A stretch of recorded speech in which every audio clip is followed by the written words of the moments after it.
Hi, welcome. In this podcast, we talk B2B marketing and what it takes to know your customer, innovate, and profit. We're glad you made it.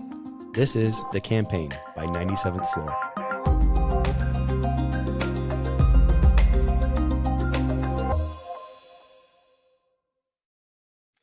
Hello, everyone. Happy Friday. I am Paxton Gray, and this is The Campaign. It's a B2B marketing podcast about better knowing your audience, innovating beyond best practice, and converting visitors into customers.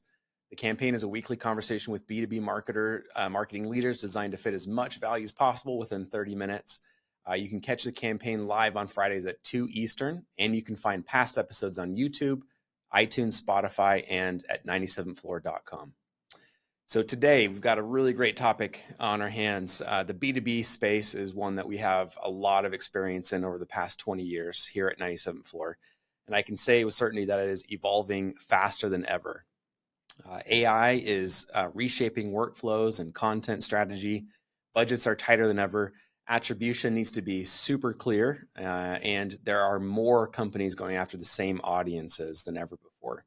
And nobody knows this better than people in the cybersecurity marketing space. I can say that firsthand, that space is evolving rapidly. Buyers are looking for real expertise, real insights, and real proof that your company understands their challenges. If your content's not sharp, relevant, and insightful, it's going to get ignored. On top of that, AI is creating this world of sameness, and standing out and doing something that everyone else is not doing is going to be key when it comes to creating content that is effective, both in search, but also just with users overall. In a highly technical industry, that becomes much more difficult. Things like cybersecurity and development. Most marketing teams, they don't have the needed technical expertise to produce content that's going to move a highly technical audience. So they need internal experts like SMEs who they understand and actually work within the complexities of that industry. However, there's some challenges, particularly within the cybersecurity space. 2/3 of cybersecurity organizations say that they don't have enough talent. So you're dealing with a smaller pool of SMEs. And according to a study by the HRdirector.com, half of cybersecurity professionals, they say they expect to burn out in the next year. So it's a smaller pool of people doing more work and more likely to burn out. Amid all of that, it can be very difficult to get enough of their time and attention to produce great content. And according to Content Marketing Institute, 33% of B2B marketers say that getting time with SMEs is their number one blocker to producing effective content marketing. So SMEs are more valuable than ever. The companies that figure out how to tap into this expertise are going to be the ones that win in the long term, which is why I'm super excited to talk about diving into how marketing teams can better work with SMEs to create content that's not just accurate, but is actually engaging to people that you're trying to target. So we're going to cover how to get time with these busy experts, how to translate their deep knowledge into compelling stories, and how to build a process that makes SME collaboration easy. So to that end, I'm excited to bring on our guest. Our guest is the Chief Growth Officer and co-founder of Cybersecurity Marketing Society. She's enthusiastic about bridging sales and marketing efforts, promoting technology adoption, and crafting impactful strategies that drive sales pipeline growth. A proud marketing ops enthusiast, our guest firmly believes that marketing ops professionals should be integral to decision-making processes. Please welcome Maria Velasquez. Maria, welcome. Thank you so much. Thank you for having me. Yeah, we're so excited to have you on to tap into your knowledge of working with SMEs and how you've been able to crack that code. And ideally, we're going to walk away with some solid frameworks and action items that people listening can employ today, next week, about how to tap into this super rich knowledge of SMEs. So to set the stage, let's maybe start with one question, which is perhaps obvious to some, but I think a good beginning place. What advantage does using SMEs in content give to a B2B brand? Oh gosh, well, I mean that sets the stage for that trusting relationship between the cybersecurity vendor and a cybersecurity practitioner, which essentially is the buyer. You have, as a marketer, you usually have a hard time finding confidence in your content if you don't come from a technical background. And let's face it, most marketers don't. There are some of those unicorns who have made the leap from being a practitioner to a marketer, and I know of a few of those, and they're doing amazing things. But for the rest of us, English majors, political science majors, and even marketing majors, we don't come with that knowledge of the security engineer, the architect, and just the technical knowledge as a whole. And most of the time, we are hired and are expected to fully ramp up within a few months and be confident out there, not only with the strategy and the tactics, but also the messaging and the content. And so, if you are blessed enough and you're a marketer at a cybersecurity company that has internal SMEs, then great. But even with that, you kind of have to navigate the waters of, well, what kind of subject matter expert is it? Are they on the product team? Are they on the engineering team? Do they have the personality to be on camera or on a podcast? Or do they just want to be behind the computer writing a blog or two once a month? So yes, so it's definitely a challenge. And you said crack the code. And I don't know if anybody's ever been able to crack the code. I think being human and creating true relationships internally is probably gonna help you at least, enrich your strategy with some engaging content that makes sense, and content that will be valuable to the security Yeah. practitioner. Yep. Yeah, we host an annual retreat for clients and partners and other marketing thought leaders. And this last year, when we held it, one of the most attended topics was this concept of working with SMEs better. And so I can say, when you say no one's cracked the code, yeah, you're right. No one has cracked the code. It's an ongoing work in progress, how to tap into this. So you talked about some orgs have them within the organization and some don't. If you're a marketer working in an organization that you don't have these like engineers or the right kind of people within your org, what would be step one into finding them outside of your org? Yeah, I'd find one. I'd find a freelancer. There are plenty out there. There are marketers, true marketers. They understand content strategy. They understand what your content should look like and sound like on your website, the format, really just that content pillar and cluster strategy. There are those marketers out there that are also technical and understand Mm. cybersecurity. In fact, So that's you, really, yeah, go ahead. so you would recommend finding not an engineer freelancer, but a marketer that has the technical expertise. Or both. I mean, Okay. why not have a bench of different types of talents and skills? Mm. Because of course there's bandwidth, there's availability. I mean, we're seeing that within the community, the Cybersecurity Marketing Society, is we have this network now of marketers, both freelance and in-house, full-time marketers who exchange services and help each Mm. other out, whether it's editing your research report for the year before it gets published, or helping you craft that messaging architecture for your new product that you're launching. A lot of product marketers that are seasoned product marketers in cybersecurity that could help. So I would say find both. And we are seeing also now a nice shift of cybersecurity practitioners wanting to build their brand. They're becoming content creators, they're creating their own podcast, they're speaking, and they're making that a big part of their I guess their career, adjacent to what they do on a day to day as a cybersecurity practitioner. So there are Yeah. plenty of those that are out there. There are thought leaders that can help you. Great. So there's lots of places to reach out to find these people to build a bench, basically, of SMEs, is what you're saying. Love Yes, that. yes, absolutely. And if your CEO and your founder happens to be super technical or very, very knowledgeable about the product, lock him in a room for 6 hours and make sure you get as much content as possible out of him, and recycle that content and make it last. Yeah, I love that. So let's get to that. Let's say you're sitting down with the SME, if that's the founder, if that's somebody that you've built out in your bench or somebody within your organization. What is the framework? How do you extract that value? What's that process like? Yeah. I usually love to default to video first, because from video, you can create so many other types of content and really make it last. So invite them to one of your webinars, right? And so now you have an hour's worth of content from them. You can make a blog out of it. You can create a cheat sheet with, from some of the best practices that they shared on the webinar. You can, of course, rerun the webinar on demand, and then you can create short snippets for social media from the webinar.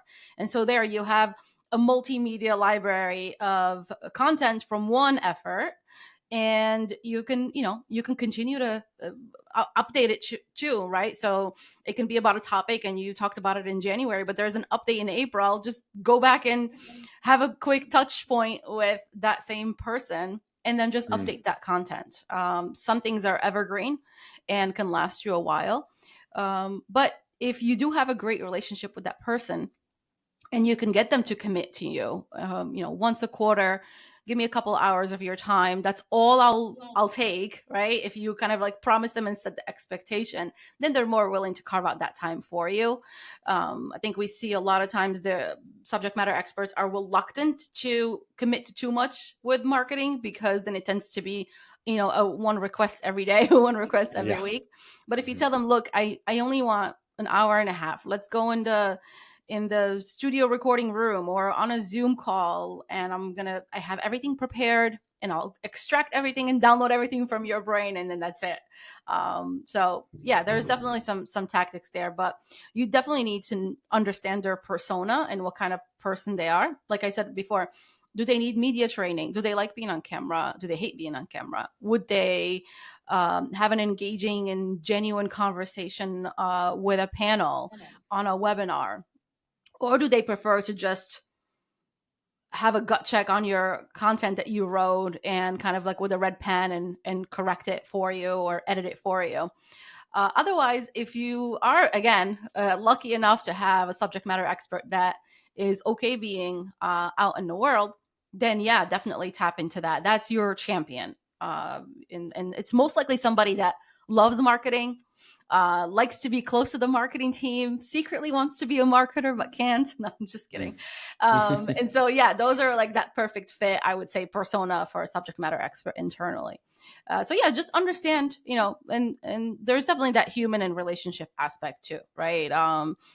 If you happen to not work remotely and you're working in the same office, go to lunch together, go to happy hour, or I don't know, play a quick ping pong game up in the kitchen together. You have to create that relationship so that they can want to help you in the future, because ultimately they're making you look good as the marketer out there with really, really good quality content. Yeah. Do you think of it as brand building for their own personal brand, or would you say that's a step too far? Absolutely. And like I said, there are those that want to be out there. They want to build their personal brand, but just can't. And Hmm. marketing is that perfect vehicle to do that. Why not? Especially if you want to build your brand and become and be seen as a thought leader in your subject matter that you're already an expert in, and that's what your company already sells. Then it's perfect. It's a win-win for both sides. Yeah, I love that. So let's say I mean, I can't imagine that the first step is ping pong. I'd imagine there's probably a first step before that that says, hey, here's my intention. And I mean, are you talking about what they get out of it, or are you surveying the company and identifying those SMEs with marketing aspirations? Like, truly, what is the first step to broaching that subject with these SMEs, who's it's not their job necessarily to spend time with you and to contribute and build this kind of content?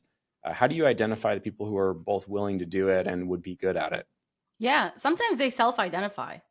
And they say, oh yeah, actually I love writing about that, or I love writing technical blogs. Sometimes we see companies have like a, a different type of blog series for the technical content, and then of course the other type is the more thought leadership, educational best practices. So people love writing technical and they self-identify, or they just write on their own and just say, hey, marketing, by the way, I wrote this, I didn't know what to do with it, do you want it on the website? And so if it's great and it fits the topic and the timing fits, then why not? And then I think too, creating relationships with leaders internally, leaders of the engineering team, leaders of the product team. And they'll usually sometimes volunteer people, right, to help marketing with certain things. And they know their team better. So yeah, I would say definitely stay close to those leaders internally, because they'll usually help you identify people that would be perfect for that. Yeah. What are some of the mistakes you see people make when they interact with SMEs that either cause it to not produce great content or over time start to diminish that relationship? Yeah, I think, gosh, I think just overwhelming the person with an entire year's full of strategy of content or podcast episodes or webinars, I think that can be super overwhelming just because they don't, while they understand their bandwidth and what their projects are for the next few quarters, there's a lot of surprises all the time, um and they get busy, so they're always afraid of committing too much. So if you just set the standard and the expectations to be something a little bit more realistic, and it can be just like a one-time thing. Hey, I want to try this thing out. It's a new idea. It'll only take 30 minutes of your time, and I promise it won't be like a repeated ask. There, you open the door to, okay, fine, I'll listen, even for those that are most reluctant. And if you make it fun enough and they actually like the experience, they'll come back and want to do more.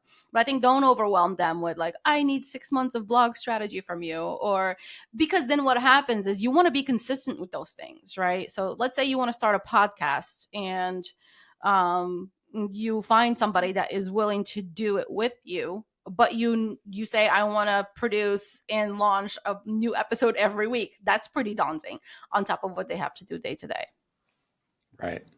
So it's just a, yeah, you're trying to emphasize that this is a marathon, not a sprint necessarily, and Exactly. just ongoing easy cadence for them that fits in with the rest of their work. Exactly. And you want diversity in thought and voice too in your content, whatever type of content you're creating. You should have a bench, an expert bench, right? That you can tap Yeah. into, because some people are on vacation and sometimes they're on paternity leave or maternity leave. And some people are, you just never know. So you want like a nice, diverse bench because they bring different points of views and different skill sets. Yeah. When we work with SMEs in the agency model, usually I'd say the most common model is that they are kind of going through with a red pen on content that's been created, which is probably more common at the agency level. Um, who do you think is like who should own within most organizations the responsibility of engaging and maintaining relationship with the SME? Is that an entire team activity, or would you say that there's a specific role that is best suited for that? Gosh, it depends. It depends on the team size and the company size. Sometimes we see a full marketing team of 20 plus people, and you have somebody that's focused on just analyst relations and one on just PR and a product marketing leader. Those three tend to be probably the ones that work closely with a lot of the subject matter expert. For analyst relations, you want to make sure you have somebody at the analyst briefing that knows what they're talking about. Product Mhm. marketing, because it is the closest to the product and the engineering team, and they tend to take a lot of what they put together and produce into marketing speak. So I would say those two. Otherwise, if you are a solo marketer and you're at an early stage startup, it's just you. It's you. And yeah, I mean, it's challenging, but sometimes that actually creates more room for creativity and experimenting with different types of content. I've noticed that one of the quickest ways to burn bridges and kind of lose engagement is to have them dedicate that time and end up not gathering all of what you needed to produce some good content, or having them spend a lot of time on something that then doesn't perform well or doesn't get published in a manner that they feel happy and confident with. How do you ensure that the time you're spending with them is well spent and you are gathering everything that you need without going over everything under the sun? Yeah. I found that if they like the topic and they're close to it, then they're most likely to have fun and stay with you the entire time and give it their all. Sometimes Mm. some of these subject matter experts also speak at events, and they have already an arsenal of speaking sessions and abstracts that they've spoken about and they're comfortable writing more about, or they're comfortable diving deeper into that particular topic. Try that first, because then at least you're not picking the topic for them and mandating that that's what they talk about. And it's something that they're already very familiar with, especially for those that are not super confident on camera or even on a podcast. if they're already talking about something they already presented internally, externally at events many, many times, then it becomes more natural. And if not, make them part of the process of picking the topic and the angle for the conversation or the content. Mm, Catch them early on and say, hey, we're thinking about a blog series about this. I know that you've probably, worked on this particular part of cybersecurity. Would you be open to helping us with one or two of those blogs? And that way, mm. at least they're excited about it. Most of them are excited about showing off what they know and their knowledge about their particular function in cybersecurity. It's just a matter of understanding the type of platform and the type of content that they are excited about and comfortable with. I love that. I mean, and these SMEs probably are largely reflective of the audience you're trying to reach anyway. So if they are bored about a given subject, then the likelihood of your audience being bored is probably somewhat high. Versus if they're engaged and excited about a particular subject, it probably stands to reason that a lot of your audience is also going to be excited and engaged in that subject. Exactly. And there's Yeah. also the trust factor of the community, right? So some of these subject matter experts have already established trust with the rest of the cybersecurity practitioner community. They have a following. They don't have to be viral, but there is that trust. And there is almost like a sense of, I'm not going to sell my soul to the marketing devil and Yeah. say things the way you want me to say them. I want to say it in my own tone. I want to make sure that I can stand behind what you're publishing in my name, because that is my reputation in the community beyond my job title with the company. Right. I mean, that alone too is going to make the content much more authentic and read well to the audience versus something that marketers would create, which sometimes can have a means to an end tone, which especially in the cybersecurity space, I've learned, they are very resistant to that kind of language, and I think, more than most audiences appreciate like authenticity and just adding true value. Um, Exactly. And I'll just yeah. say, the marketing devil, but the devil is wearing Prada. So, I mean, the marketing job is definitely not easy. And No. in the marketing team's defense, most of the time we do know what we need to do from a strategy perspective or content. Mhm. It's often just really challenging for lack of resources, lack of internal buying, and just lack of time. Sure. But yeah, so I'll always defend the marketing team and say, yes, we do know that we need to do better from a messaging perspective, marketing, tactics, events, all of that. I think most of us do want to do better. And we hear that regularly within the cybersecurity marketing community. Yeah. Yeah. And you also, yeah, you don't want to sit down with an SME and say, hey, what should we write about? You know, like, you want to come prepared, come with some data, some information about your audience, what you're seeing, trends you're seeing, and perhaps engaging with them from that perspective would be Exactly. much more well received rather than saying, hey, how should I do my job? You know, Exactly. probably going Exactly. to be some resistance to that. Yes. Um, Yes. Love that. So, what do you do in terms of feedback loop? I know that it's important to show SMEs the impact of the work that they're doing with you. Have you found any good methods or processes or systems for making sure that they see the impact of the time that they spent with you? Yeah, I mean, doing a little bit of internal marketing and shouting about their help and just showing gratitude. They, as much as they would like to build their brand externally, there's definitely something to say about building your brand internally too. And they get to show their boss, look, here's my impact. It's beyond just our team. My impact is directly impacting company growth and revenue growth, even, right, for the right type of content. So there's definitely that. I've seen teams create kind of like a marketing newsletter internally to showcase, like, here's to announce, like, here's what's going on, here's what you can expect from marketing, but here's also some of the amazing things the team has been working on, and here's the impact, here's some of the results, and then you do your shout outs. It's really as simple as that, because, like I said, subject matter experts, they love to show off what they know, and better yet, when they show it off and it actually makes a great impact, it's a nice stamp of approval for sure. Yeah, a lot of validation. That's awesome. I haven't heard of I mean, internal marketing, yes, but an internal marketing newsletter, like internal newsletter, yes, but just specifically an internal newsletter dedicated to marketing and saying, here's what's going on. I love that idea. I haven't heard of that. Yeah. That's amazing. Yeah. And it doesn't have to be a newsletter email per se. It can just be like a weekly Slack message in a Hmm. general Slack channel, right? Here's, the latest from marketing. And by the way, shout out to so and so. Thank you for helping us on the webinar. We had this many attendees, and the sales team was able to book 2 meetings from that. I mean, look, you tie it to revenue, that's gold right there. Yeah. Do you have any creative ways of drawing out great insights that end up turning into great marketing when you're sitting down with these SMEs? Yes. If they share something that has to do with a day in the life of that particular cybersecurity practitioner, all right, you can't really extract that from any research reports. I mean, yes, some, but if you say, I am so stressed from the amount of alert fatigue that I get from my security tech stack over the weekend, and it's preventing me from having good quality time with my family. That's marketing content right there. That's an idea for a Hmm. webinar.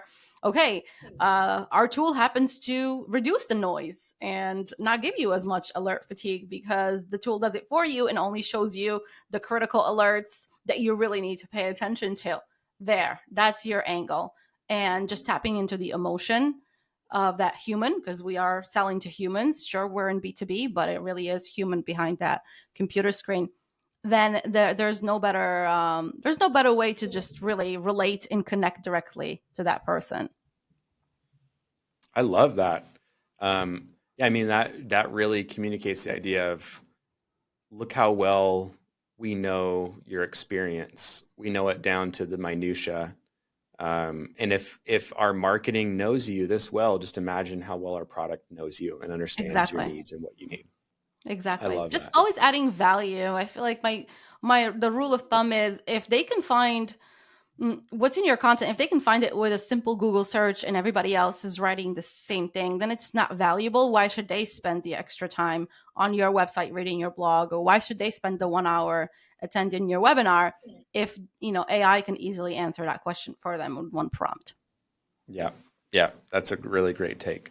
And I feel pretty strongly that across the board, not just in cybersecurity, but that should be the response to a lot of AI generated content is first person content. Here's my experience. Here's what I saw. Here's how I experienced your service or your product. That's just something that AI can't replicate, at least authentically, Yeah, and should be something that we lean on pretty heavily. right. And that's what actually performs really well, like on platforms like LinkedIn. You're Mm. seeing more and more marketing teams now utilize thought leadership posts from their subject matter experts in ads instead of just writing an ad message and creating this highly designed graphic and then launching it on a campaign. No, they're grabbing the authentic voice of their subject matter expert and they're boosting it and putting dollars behind it because they see the engagement is there and not on the other types of posts. Yeah. Yeah. To wrap up, I'd love to know if there's any other trends that you're seeing right now, like first person perspective and content in the cybersecurity marketing space. Anything that you feel like marketers should be paying attention to or moving on right now? Um, I mean, I think, when we think about the audience and who we're creating the content for, there's definitely a shift and an expansion in that buying committee, and we need to think about that.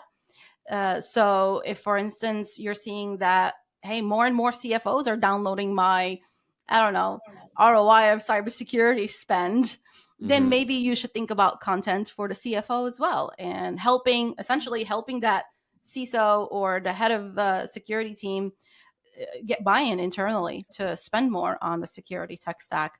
And with that, then it kind of like opens up doors for other subject matter experts in your company that could help you, right? Tap into the CFO if they're willing and say, Yeah. hey, we're going to write something about CFOs. Can I just pick your brain about how do you go about, procurement approvals for Hmm. whatever comes your way? And how do you think about it? And there's most likely some sort of similarities, right, between your CFO and the CFO on the other side. So, Oh, sure. Yeah. I mean, they at least can point you in the right direction of what's going to be relevant and what. considerations they make when deciding whether or not to make an investment. Exactly. I love that. And so basically, yeah, building out a bench of SMEs that match the bench of your buying team and the decision makers and champions and users. And I love that. That's brilliant. Yeah, exactly. Then you don't need a persona spreadsheet, and you don't need to make assumptions, right, about their pain points and what moves them and emotions and all of that. You have that right there. Yeah. I love this. This has been too short of a discussion. This has flown by. But it's so important. Like I really do believe now brands should be doubling down on engaging and producing kind of SME related content. That's always been true in technical spaces, but it's doubly true and should be spread out more. So this is super relevant in the day and age that we're in, and it's going to be table stakes for brands that survive and have marketing that functions versus those that kind of wither and just get lost in a sea of sameness. So I want to call out some of my takeaways that I was writing down as we were talking that I really love. One is draw out those day in the life experiences for the content that you're producing from your SMEs. How can you communicate to them that like we really understand you and what your day-to-day is like? Tap into the emotion of your audience through your SMEs. Focus a lot on internal marketing and just really dedicate time to those shout outs to support those SMEs that are supporting you and give credit for that and help them feel excited and see the impact of their work. Love that. And then, yeah, this line of if they can find it with a simple Google search, then it's not valuable. Just as a straight rule, if it can be answered really quickly, then by definition, it's just not valuable. Maria, this has been so great. Thank you for joining. I'd love to have you back to talk more about content in highly technical spaces and cybersecurity. You've been super valuable. Thank you for joining today. If you'd like to hear more from Maria, you can visit cybersecuritymarketingsociety.com. You can also check out her podcast, which is Breaking Through in Cybersecurity Marketing. Maria, thank you for being on the show today. It's been so great having you. Thanks for having me. I appreciate it. And yeah, I'm happy to come back and talk more cybersecurity marketing. It's great. Thank you for joining. Yeah. Thanks for listening. The campaign is produced by 97th Floor, a 20-year-old marketing agency that helps companies like McKinsey, Pluralsight, and Checkpoint know their customers, execute innovative campaigns, and drive profitable growth. If you have an allocated growth budget and product market fit, we'd love to do research and build a proposal for you. Visit us at 97thfloor.com. And if you enjoyed this episode, make sure to subscribe. See you next time.